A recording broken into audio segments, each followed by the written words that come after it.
नमस्कार दोस्तों, मैं हूं आशीष त्यागी युग करवट के साथ। आज आपके बीच हम चर्चा करेंगे देश के, प्रदेश के और राजनीति कुछ मुद्दों को लेकर। जैसा कि आप जानते हैं, उत्तराखंड में चीनी सैनिकों की हरकत फिर से हुई। सम्राट मिहिर भोज की प्रतिमा को लेकर विवाद थम नहीं रहा है। सरकार ने किसानों को मनाने के लिए 25 रुपये क्विंटल गन्ने का मूल्य बढ़ा दिया है।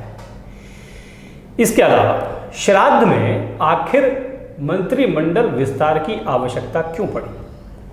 इन सब बातों पर अपनी बेबाक राय रखेंगे, आपको बताएंगे इसके पीछे का सच। युग करवट के एडिटर इन चीफ सलामत जी। सलामत जी, सबसे पहले आपका स्वागत है। बहुत बहुत धन्यवाद आशीष जी। सर, पहला सवाल राष्ट्रीय सुरक्षा को लेकर है। अभी आपने भी देखा, आपने लिखा भी है, आज बहुत अच्छा आपने लिखा है कि अगस्त के महीने में चीन के सैनिक, 100 से ज़्यादा सैनिक भारत की सीमा के अंदर घुसे। उन्होंने इंफ्रास्ट्रक्चर को नुकसान पहुंचाया, पुल को भी नुकसान पहुंचाया।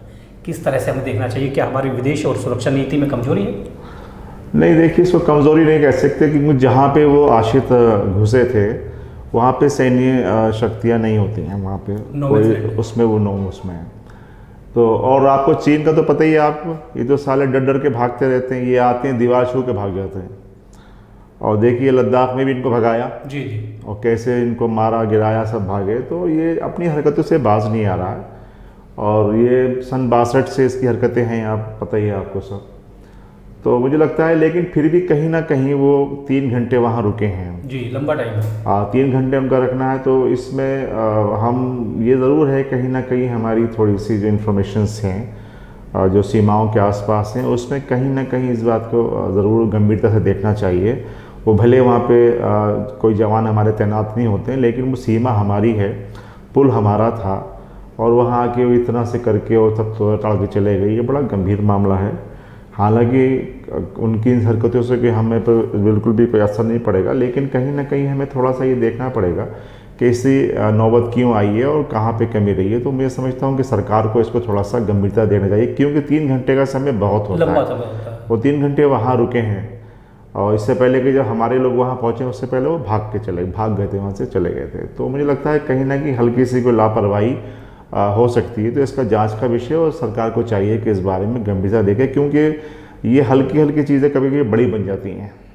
तो जो आप कह रहे हैं, सूचना तंत्र हमारा कमज़ोर रहा कहीं ना कहीं, तो इसको मजबूत करने के लिए हम वहाँ के स्थानीय लोगों से बात करनी चाहिए, उनसे कम्युनिकेशन करना चाहिए। देखिए, बिल्कुल बात सही है। देखिए, नेटवर्क जब तक हमारा लोकल स्तर पर नहीं होगा जी, तो वो ये कामयाब होते रहते हैं। लद्दाख में भी यही हुआ था कि वो जब वहाँ तक आ गए थे चोटी तक उसको लेके, तो वहाँ पे ये बात किसी ने सूचना दी थी वहाँ पे कि साहब ये फला जगह आए हैं, तो उस समय भी ये हुआ था कि हमने इसको गंभीरता से नहीं लिया था।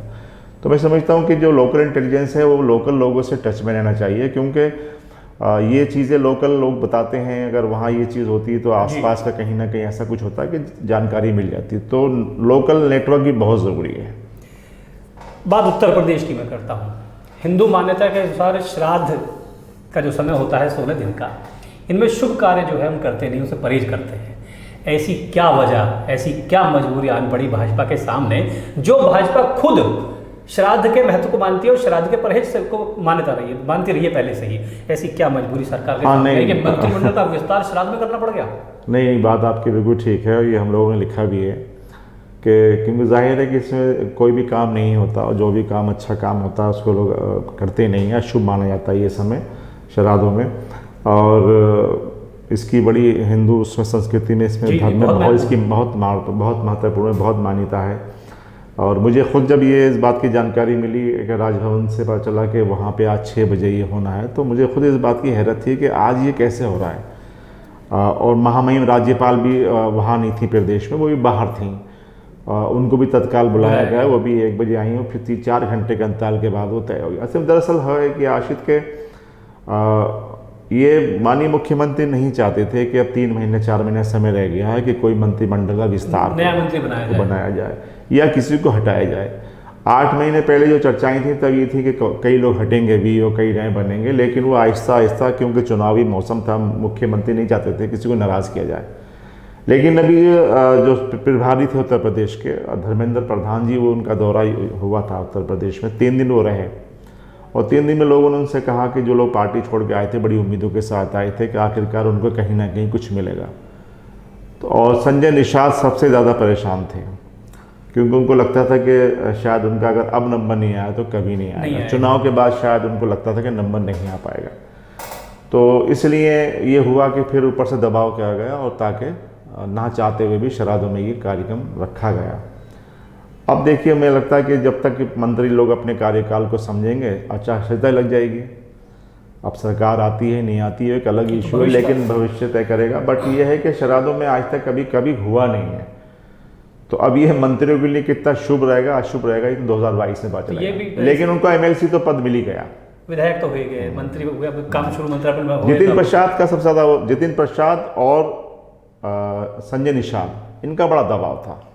तो ये क्या आपकी जो तीसरी आंख आज पढ़ी है लोगों ने, उससे लबुलाब ये भी निकलता है कि संगठन इसमें दबाव में आया या मुख्यमंत्री दबाव में आए?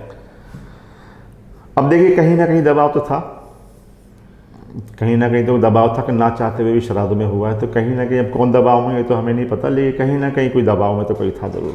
सरकार से जुड़ा एक और सवाल है, पिछले चर्चा में भी आपने हमने जिक्र किया था, आपने बहुत अच्छे से बताया था कि कैसे सरकार अक्टूबर तक गन्ना किसानों को लेकर बड़ा फैसला कर सकती है। उसमें एक फैसला आया कि यूपी सरकार ने गन्ना मूल्य 25 रुपये क्विंटल बढ़ा दिया है।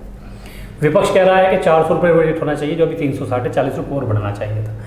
क्या 4.5 साल में केवल 25 रुपये क्विंटल गन्ना मूल्य बढ़ाकर सरकार किसानों को खुश कर सकती है? ना, बिल्कुल नहीं कर सकती। देखिए, ये मैंने आपसे कहा था कि इससे 50 रुपये शायद वो बढ़ाएगी, और अभी भी मुझे उम्मीद है बढ़ा सकती है कि 25 रुपये और बढ़ सकते हैं। इसलिए क्योंकि वैसे बीजेपी के प्रवक्ता ये कह रहे थे कि 5 रुपये की डिमांड थी जी, हमने 5 को 25 कर दिया। जी जी, ऐसा कहीं नहीं था। 450 रुपये की डिमांड उनकी है, पहले से मांग हो रही है। समाजवादी पार्टी ने और राष्ट्रीय लोकदल ने ये कहा है कि हम ज्वाइंट अगर सरकार आती है तो हम 450 रुपये देंगे। 25 रुपये को लेके जो है कोई किसी का वो बात नहीं बन पा रही है। लेकिन क्योंकि हमने यहाँ चर्चा की थी कि ये होगा, और मैं आज भी आपसे कह रहा हूँ कि हो सकता है आने वाले वक्त में हम 15 दिन या 1 महीने बाद देखें तो हो सकता है कि 10 रुपये 15 रुपये और बढ़ जाएं। तो मुझे लगता है कि आहिस्ता आहिस्ता ये रेट बढ़ेगा। तो मात्र 25 रुपये बढ़ाने के पीछे क्या शुगर लॉबी का जो ताकत है उसको माना जाए? नहीं, देखिए, इसमें बहुत सी चीज़ें हैं। अब देखिए, सुप्रीम कोर्ट में सरकार ने एक याचिका भी दाखिल कर रखी थी शुगर फैक्ट्रियों के बारे में, सरकार ने वो भी वापस ले ली है। तो मुझे लगता है कहीं ना कहीं अब किसानों के दबाव में तो सरकार है, और हो सकता है कि आने वाले दिनों में कुछ अच्छी राहत भरी खबरें किसानों को सरकार की तरफ से मिलें। मेरा अगला सवाल और आखिरी सवाल की चर्चा का है। सबसे बड़ा विवाद आज जो है हमारे बीच वो राजपूत और गुर्जर को लेकर है, जो सम्राट मिहिर भोज की प्रतिमा को लेकर हुआ है। दादरी को का जो उद्घाटन सीएम का साहब का था, उस प्रतिमा के विवाद को लेकर महापंचायत की घोषणा गुर्जर समाज ने कर दी है। सरकार के खिलाफ पंचायत होगी, ये भी तय हो गया है। क्या समझते हैं भविष्य की राजनीति भाजपा को इस गुर्जर राजपूत विवाद में कहाँ लेके जाएगी? नहीं, देखिए, ये मैं इसमें सबसे आपसे कहना चाहूँगा कि ये नोएडा भारतीय जनता पार्टी और उनके नेताओं की गुटबाजी है, स्थानीय तौर पर। इसमें देखिए, जैसे मिहिर भोज जी का मामला है, सम्राट मिहिर भोज जी, वो कहते हैं कि गुर्जर समाज से हैं, वो कहते हैं राजपूत समाज से। जो महापुरुष होते हैं उनकी कोई जाति में उनको आप बांध के नहीं रख सकते। जैसे गुर्जर समाज है, जाट समाज है, राजपूत समाज है, इनके अधिकतर गोत्र एक ही हैं। जी बिल्कुल। चौहान भी हैं, भाटी भी हैं, तोमर भी हैं, राणा भी हैं, तमाम चीज़ें होंगी।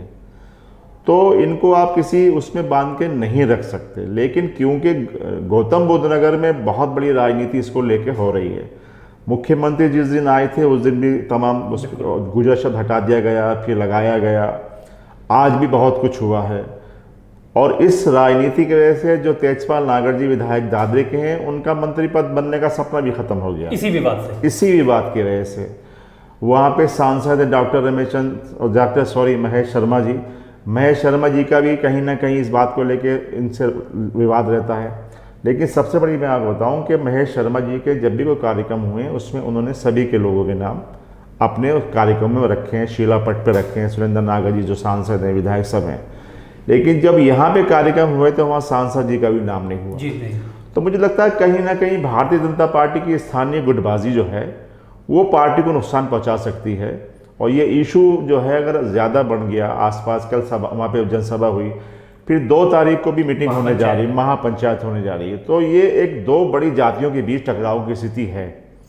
तो इसको पार्टी भी देखना चाहिए, पार्टी स्तर पर भी, और शासन और प्रशासन को भी देखना चाहिए। चुनावी माहौल में दो बड़ी जातियां अगर टकरा आमने सामने आ जाएंगी, वो भी एक महापुरुष को लेकर, तो ये अच्छा संकेत नहीं जाएगा। इससे भारतीय जनता पार्टी को बहुत नुकसान होगा। जो कल मीटिंग हुई थी दादरी, उसमें दो बातें निकल के आई थी। उसमें एक बात महत्वपूर्ण ये थी कि वहाँ ज़्यादातर वक्ता जो थे वो डॉक्टर महेश शर्मा को टारगेट कर रहे थे। तो क्या इस विवाद की जड़ में महेश शर्मा को माना जाएगा? नहीं, देखिए वहाँ पे असल में तेजपाल नागर जी का अलग गुट हो गया, सुरेंद्र नागर जी का अलग हो गया, डॉक्टर महेश शर्मा जी का अलग हो गया।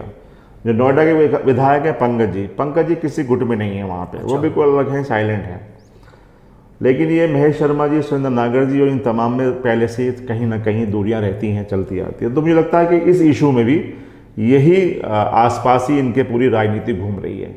ये राजनीति और कल कितनी ज़्यादा खतरनाक रूप ले ले, इसलिए पार्टी हाईकमान को, शासन और प्रशासन को इसको गंभीरता से लेना होगा। क्योंकि 2 अक्टूबर की जो वो हैगी पंचायत है, महापंचायत, न जाने उसमें क्या क्या भाषणबाजी हो जाए। देखिए आपको याद होगा, पंचायतों से माहौल बनता भी है, बिगड़ता भी है। तो मुझे चाहिए कि क्योंकि वो ये एक बहुत महापुरुष थे, तो इनको किसी जाति में ना रखा जाए और इस पर राजनीति नहीं होना चाहिए। खुले तौर पर युग करवट के एडिटर इन चीफ सलामत जी का कहना है कि पहली बात, सरकार प्रशासन को 2 तारीख की पंचायत पर नज़र रखनी चाहिए, कोई ऐसी बात ना हो जिससे माहौल बिगड़ जाए। दूसरी बात कि महापुरुष कोई भी हो, उन्हें जाति के बंधन में किसी भी व्यक्ति को बांधने का अधिकार नहीं है, ना उसे बांधना चाहिए। माहौल को सुधारना चाहिए, बिगाड़ने की कोशिश नहीं करनी चाहिए। ऐसे ही मुद्दों को लेकर हम आगे भी युग करवट के माध्यम से आपके सामने राय रखते रहेंगे। और हम ये भी चाहेंगे कि आप हमारे इस कार्यक्रम को देखें, लाइक करें, युग करवट को सब्सक्राइब करें और कमेंट के माध्यम से हमें अपनी राय से, अपने सुझाव से अवगत भी कराएं। सलामत जी, बहुत बहुत धन्यवाद। बहुत बहुत शुक्रिया आशीष त्यागी जी, धन्यवाद।